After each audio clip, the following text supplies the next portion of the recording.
لو أنتم بتتفرجوا على الفيديو ده فأكيد أنتم بتحضّروا إنكم تاخدوا شهادة من شهادات AWS أو على الأقل بتفكّروا في كده، بل بالعكس في منكم اللي هيفكّر إن لمّا آخد شهادة من AWS ده هيسهّل علينا إن إحنا نحصل على وظيفة بسرعة أحسن لو أنا معييش شهادة.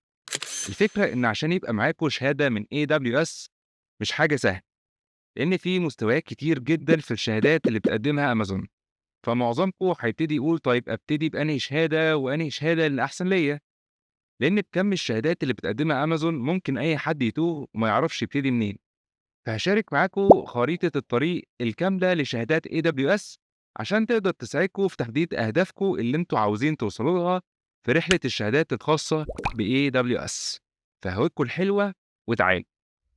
كتير مننا ناسي نقطة معينة كده، وهو إن مش معنى إن إحنا معانا شهادة من AWS أو من أي مكان تاني إننا هنشتغل فورًا. هو في الواقع الميزة لو إحنا معانا شهادة معينة فده هيسهل علينا نقطة مهمة، إن لما هنيجي نقدم السيرة الذاتية أو الCV بتاعنا في مكان اللي إحنا عايزين نشتغل فيه، اللي هيبص على الCV هيفهم إن أنتوا عندكم معرفة عن ال AWS والCloud Computing، ده من قبل ما يشوفكم ويتكلم معاكم أصلًا.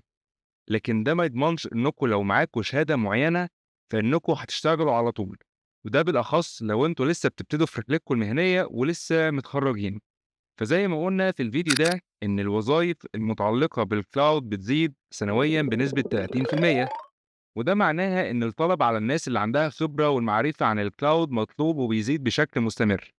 وبما إن AWS من أكبر الكلاود بروفايدرز فحصولكم على شهادة منها هيخلينا نفرق عن ناس كتير في سوق العمل. ف AWS بتوفر عدد كبير من الشهادات بيتقسموا ل7 مستويات أساسية و5 متعلقين بالتخصص، عشان تقدر تناسب جميع الخبرات والمهارات. والمراحل في الشهادات بتتقسم كالآتي: Foundational وAssociate وProfessional وSpecialty.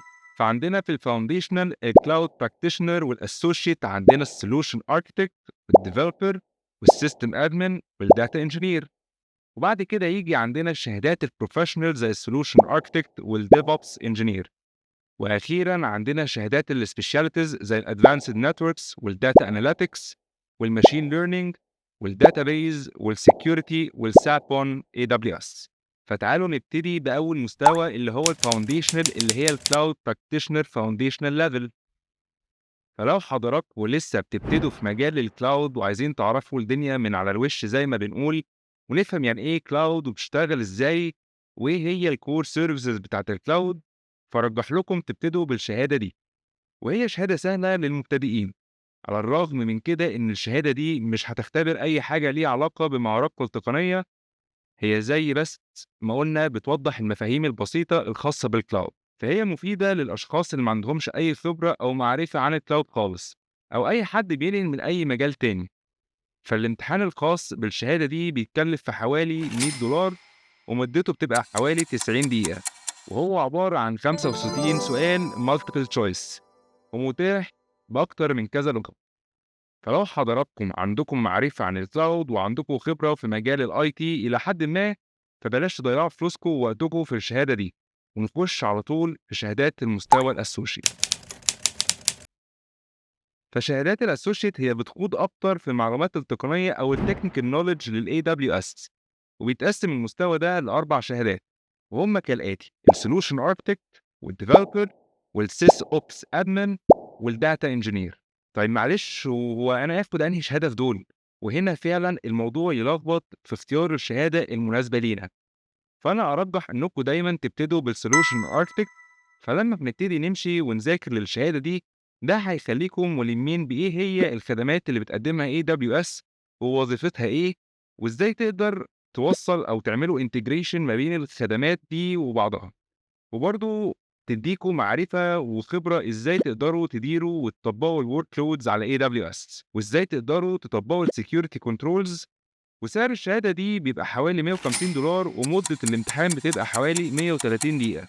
وعبارة عن 65 سؤال multiple choice برضه. وأي امتحان في مستوى الأسوشيت بتبقى تكلفته $150، وبرضه بيتقسموا لنفس العدد الأسئلة والوقت. ولحد هنا مفيش أي لابات أو هاندز اون تيست في الإكزامز دي. طيب يا مصطفى، دلوقتي إحنا امتحنا السولوشن أركتكت، المفروض نعمل إيه بعدها؟ أكمل أسوشيت سيرتيفيكتس ولا أروح للبروفيشنال؟ وده هنا هيبقى قراركم انتوا على حسب الخطة اللي انتوا حاطينها لنفسكم. زي مثلا لو إحنا عايزين نهيئ نفسنا للشغل ككلاود أو ديف أوبس انجينير، فعلى الأقل عايزين يبقى عندنا خبرة شوية وجرّبنا بإيدينا كتير، فساعتها ممكن نتجه إن إحنا ناخد الشهادات الdeveloper associate وبعد كده الDevOps professional.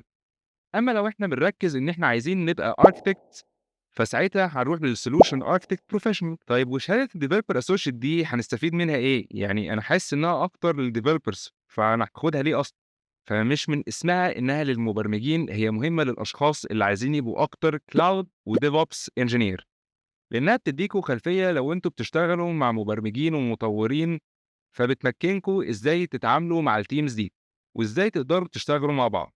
وكمان بتفيدكم إزاي تقدروا كteams تطوروا الapplications وتقدموها بشكل فعّال على AWS، وإزاي تقدروا تتعاملوا مع الCI/CD workflows، وإزاي تقدروا تعملوا secure للكود بتاعكم والdata. ودي مهارات مهمة جدًا تكونوا عارفينها وبتعرفوا تعملوها بإيديكم لو عايزين تبقوا cloud أو DevOps engineer. فتعالوا بقى نتكلم عن المستوى اللي بعد كده وهو الprofessional، وده من أكبر الشهادات وأكترهم تحدي.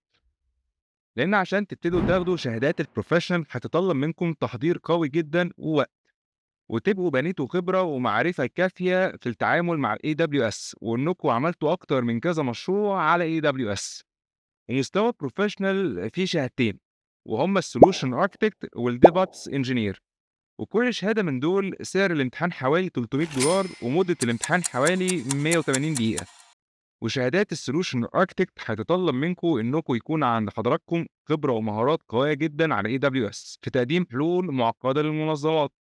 هيبقى عندكم الخبرة في تحسين وكفاءة أداء الsecurity للAWS cloud، وتقدروا تعملوا automation للprocess، فلازم تكونوا عارفين أنتم بتعملوا إيه كويس عشان تعرفوا تاخدوا الشهادة دي. فAWS مش أنا اللي باقول، AWS بترجح أي حد عايز ياخد الشهادة دي يكون عنده على الأقل خبرة عملية سنتين أو أكتر في تصميم وتطبيق الcloud على AWS. فيكون عندكم خبرة على AWS CLI وAWS APIs والAWS Billing والAWS Cloud Formation إلى آخره من services موجودة على AWS. والsolution architect professional من الشهادات المحترمة جدًا في مجال الIT وخصوصًا في الcloud والDevOps. أما عن شهادة الDevOps Engineer Professional، هي عبارة عن امتداد لشهادة الDeveloper Associate.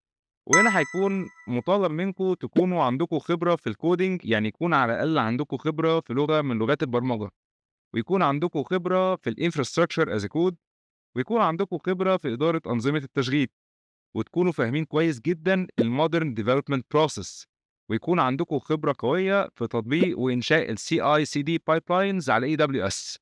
فأنا هارجح لكم تاخدوا الشهادة دي لمّا تكونوا اشتغلتوا شوية في مجال الDevOps. وأخيرًا عندنا شهادات التخصص اللي هي specialty certificates، ودي شهادات لا تقل صعوبة عن الprofessional، وبرضه بيبقى سعر الامتحان فيها حوالي $300، ومدة الامتحان في الشهادة الواحدة حوالي 160 دقيقة وفيها 65 سؤال. والناس بتاخد شهادات الspecialty بيبقى الغرض إنه بعد ما اشتغل فترة وعايز يوضّح نقطة معينة وإنه معاه خبرة كبيرة في المنطقة دي.